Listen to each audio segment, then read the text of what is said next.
So we have done a lot of building on the idea of zeros of polynomial functions. And in this last video of section 2.5, we're going to talk about complex zeros. And complex zeros are just what you might think they are. They are imaginary roots of the polynomial equation. In other words, imaginary numbers that if you plug them into the polynomial equation for x, they give you out 0. All right, these are complex zeros. Now, one important thing to know about complex zeros, all right, if a plus bi, where b does not equal 0, is a 0 of the function, the conjugate a minus bi is also a 0 of the function. Complex zeros always occur as conjugate pairs. That is always going to be the case for a polynomial function. Meaning, if you are given one imaginary zero, you automatically know a second imaginary zero.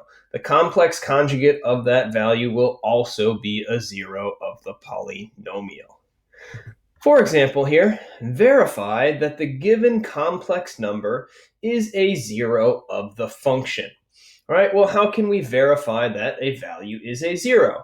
One way to do that is to plug it into the function. We could plug in 3i for x into the function f of x, and we would indeed get 0 when we simplified that out. Another way that we have verified zeros is by using synthetic division. And we're going to use synthetic division here. I think it's a little bit of fun. All right, notice that we put our 0 on the outside of our synthetic division box, and we put our coefficients of each of our term and our constant value inside of the synthetic division. Well, what's going to tell us if 3i is a 0? If we get 0 for our remainder. Remember, if x equals 3i is a 0, we should get 0 for our remainder in synthetic division. Yes, we can do synthetic division with imaginary numbers.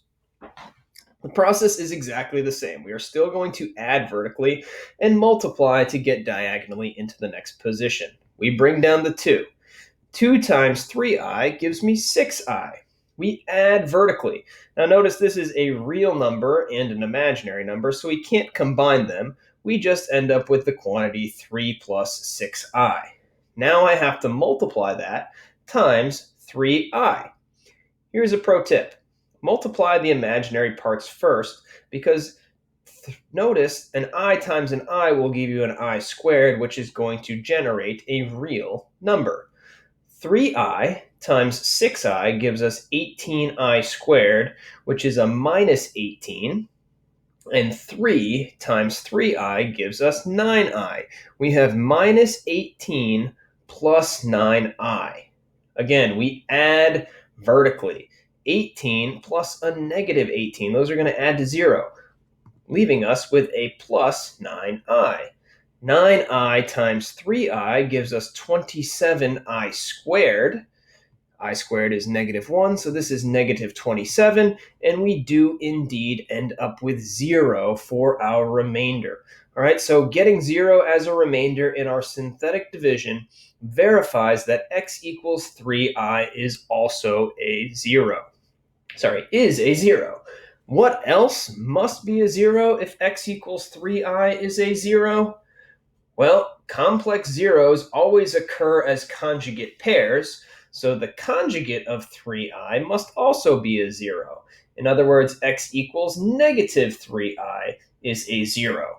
Let's now verify that. And the easiest way to do that is to continue our synthetic division off of what we have already completed. All right, now I've just put my negative 3i on the outside. And the second synthetic division with the imaginary number is always easier. All right, we bring down the 2. We multiply 2 times negative 3i. That gives me minus 6i. Well, I have 3 plus 6i plus a negative 6i. Those add to 0. We're left with 3. 3 times negative 3i gives me a minus 9i. And a 9i plus a negative 9i gives me 0 for my remainder. Again, complex zeros will always occur as conjugate pairs. So if we're given one 0, we automatically have a second 0. So let's think about what we just did. We took our original function f of x, and we just factored out two different factors. Remember, if x equals k is a 0, x minus k is a factor. So in our first synthetic division, we factored out an x minus a 3i. In our second synthetic division, we factored out an x plus 3i. And our result of those quotients was a 2x plus 3 that was left over, my final factor of our cubic polynomial. Notice that we had a polynomial of degree 3. This factored into 3 linear factors. You will always have one linear factor for the degree of your, whatever the degree is of your polynomial. So why is this helpful? Well, now we can figure out what all of our zeros are. And in this case, notice we will have real zeros and imaginary zeros. Setting each one of the factors equal to 0 and solving gives us x is equal to plus or minus 3i, and x is equal to negative 3 halves. Notice we have two imaginary zeros and one real zero. Okay, very, very, very important here. Complex zeros always occur as conjugate pairs. Let's try another one here. Find all the zeros of the function f of x is equal to x cubed plus x squared plus 9x plus 9, given that x equals 3i is a 0. Well, let's use synthetic division to help us factor. Again, finding zeros, we want to set the polynomial equal to 0, and we want to factor it. Writing the polynomial in completely factored form will allow us to easily determine the zeros. So, remember, synthetic division, our divisor is in the form of x minus k, which means x is equal to k. We put a 3i on the outside, and we have a 1, a 1, a 9, and the 9 on the inside of our synthetic division. Because we are told that x equals 3i is a 0, we better get 0 as a remainder. Let's see. We bring down the 1. 1 times 3i gives me 3i. Adding, I have a real number and an imaginary number. We can't combine them, so I just have the quantity 1 plus 3i, which I now have to multiply by 3i. Again, multiply the imaginary parts first. 3i times 3i gives me 9i squared, which is a negative 9. And a 1 times 3i gives me plus 3i. I have negative 9 plus 3i. Notice that the 9s are going to add to 0, and I am left with a 3i. 3i times 3i gives me 9i squared, which is negative 9. Adding those values together gives us 0 for our remainder. Perfect. That's great. We just verified that x equals 3i is a 0. What else do we know? Well, complex zeros always occur as conjugate pairs. If x equals 3i is a 0, that means x equals negative 3i is also going to be a 0. So we put a minus 3i on the outside, and we do a second round of synthetic division. Bring down the 1. 1 times minus 3i gives me minus 3i. Adding these values together gives me a 1. 1 times minus 3i gives me minus 3i. Adding vertically, we get 0 again for our remainder. So what did we actually just do with our division? We took our original function, x cubed plus x squared plus 9x plus 9.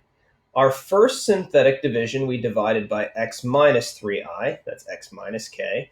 And in our second synthetic division, we divided by x plus 3i. And the resulting quotient was x plus 1.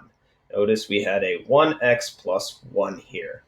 Well, if we want to isolate the numerator, which is our original function f of x, we would multiply both sides of the equation by x minus 3i times x plus 3i.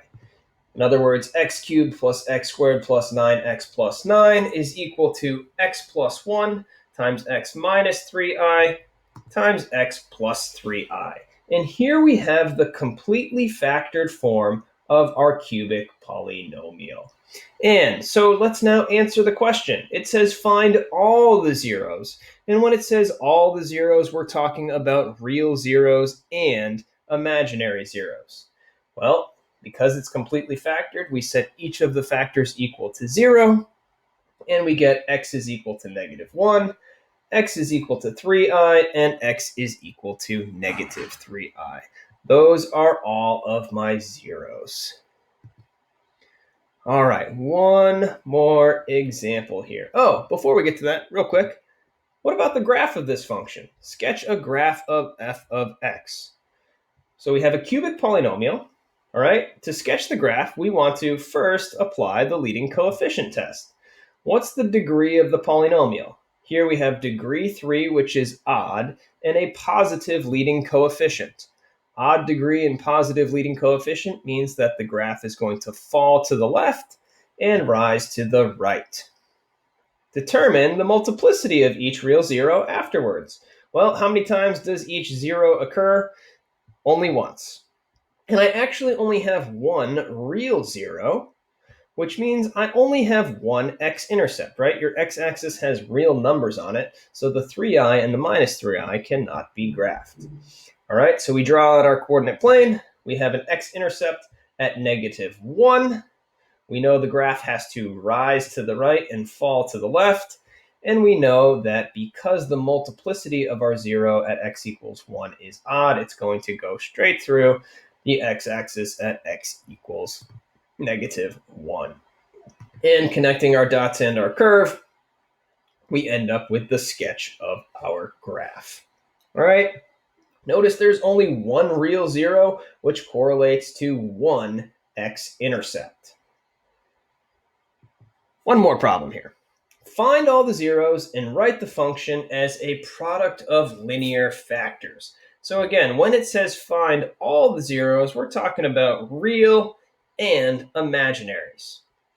F of x is equal to x to the fourth plus 6x cubed plus 10x squared plus 6x plus 9. So this is a fourth degree polynomial, which means our end result, we should have 4 real zeros. And to find the zero, sorry, not 4 real zeros, but 4 zeros in total. They might not all be real zeros. Keep that in mind. So to find the zeros, we need to factor our polynomial. Well, where to begin? We know we can use synthetic division to help us factor. How do we start off? Let's identify our possible rational zeros. Remember that possible rational zeros come in the form of the factors of our constant term divided by the factors of our leading coefficient. What are the factors of 9? Well, plus or minus 1, plus or minus 3, and plus or minus 9, divided by, my leading coefficient is 1, plus or minus 1. So here is my list of all of my possible rational zeros. All the rational zeros to this polynomial function are listed right here in front of us. It is our job to try and verify some of them. Okay, so where should we start?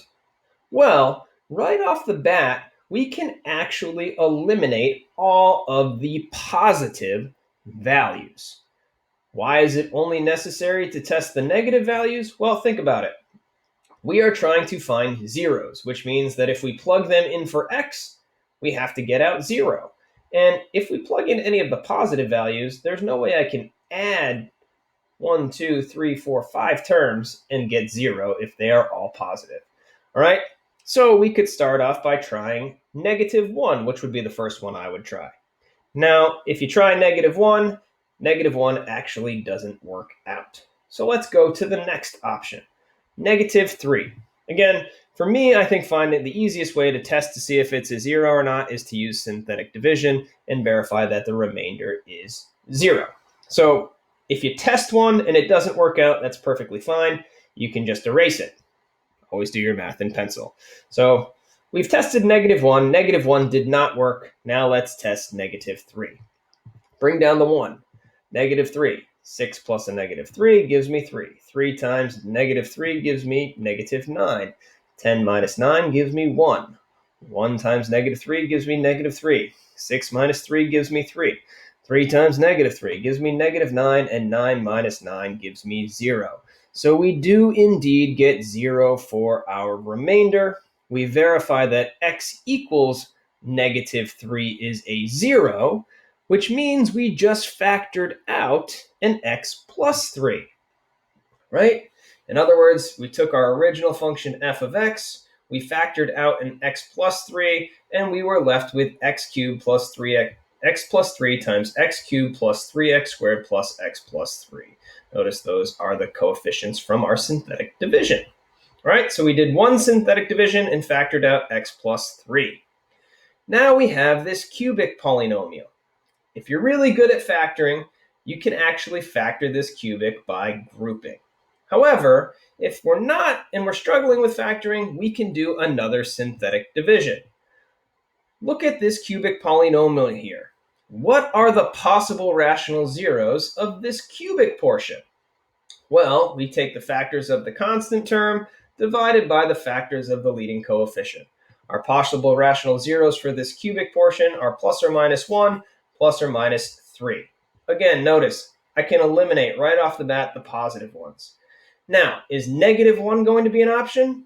Well, we already tested negative 1 in our original function. And if negative 1 isn't a 0 of the original function, it's not going to be a 0 of this partially factored form. So that means my only option remaining is another negative 3.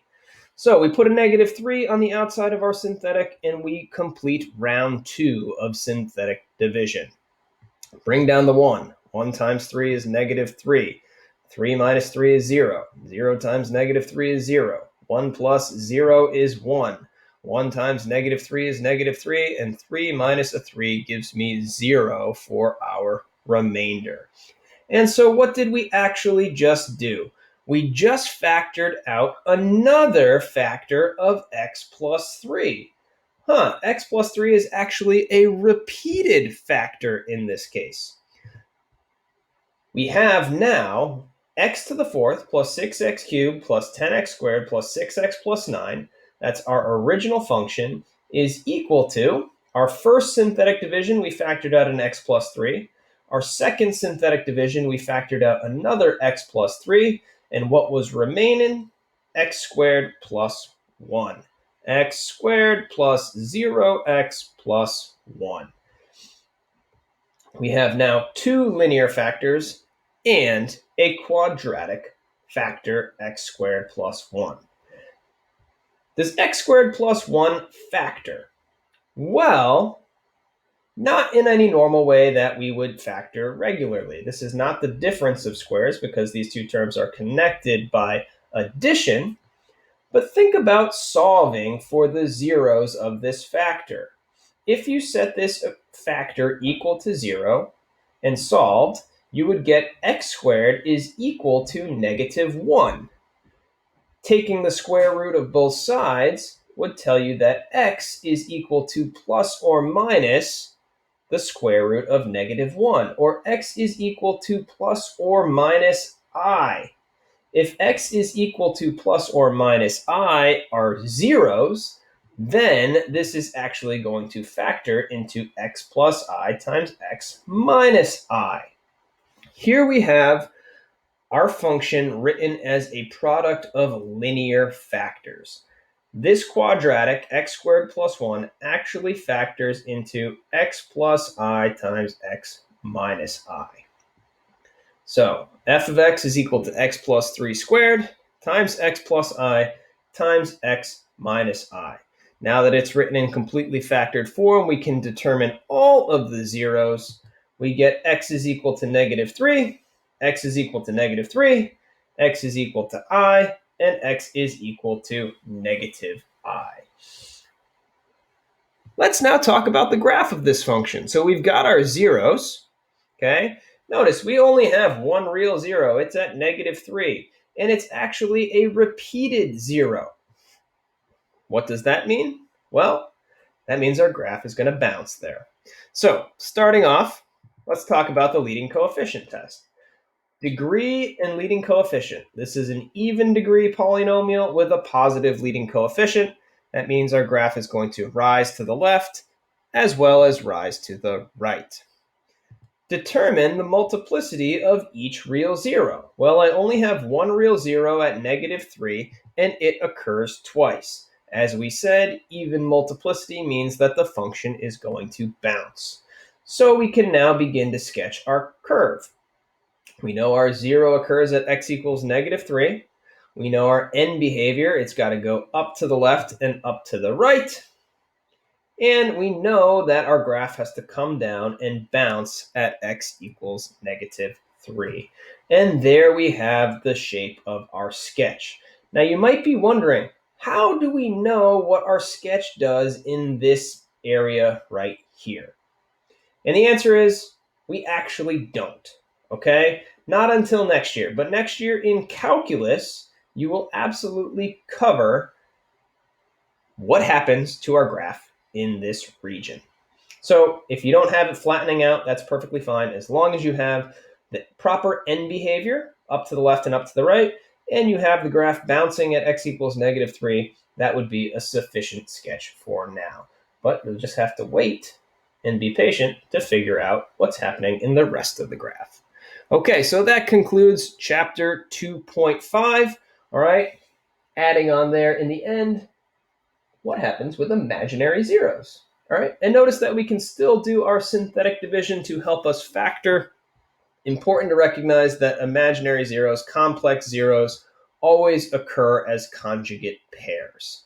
All right, they will always occur as conjugate pairs. Any questions? Make sure you reach out.